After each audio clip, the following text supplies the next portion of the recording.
হাই friends, মই আয়ুষ ৰং চেনেলত সম্প্ৰচাৰিত হৈ থকা পতিতৰা ধাৰাবাহিকখনৰ আজিৰ খণ্ডটো চাবলৈ বহুত বেছি ভাল লাগিব, কিয়নো যোৱাটো খণ্ডত অৰিহণে মণিগুপ্তাক থানালৈ আনিছিল আৰু তেতিয়া বিন্দুক চাইন কৰিবলৈ থানালৈ মাতিছিল।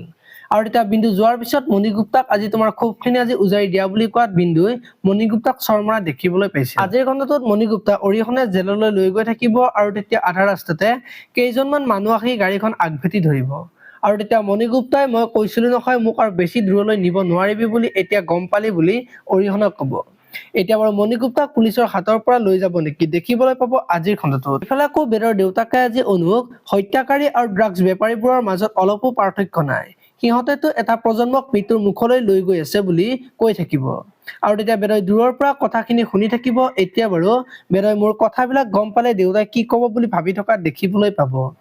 আনফালে আকৌ ৰত্ন আজি ঘৰলৈ গৈ বিন্দুৰ আগত সঁচাকৈ ছাৰ মানুহজন বহুত ভাল, বেলেগ ধাতুৰে গঢ়া সাধাৰণতে পুলিচ বুলি ভাবিলে যেনেকুৱা লাগে কিন্তু ছাৰৰ সৈতে নিমিলে বুলি বিন্দুক কোৱা দেখিবলৈ পাব। আপোনালোকে যদি ভিডিঅ'টো চাই ভাল পায় তেতিয়াহ'লে লাইক কৰিব আৰু এনেকুৱা ধৰণৰ ভিডিঅ'সমূহ পাই থাকিবলৈ চেনেলটো ছাবস্ক্ৰাইব কৰি বেল আইকনটো প্ৰেছ কৰি দিব। ধন্যবাদ।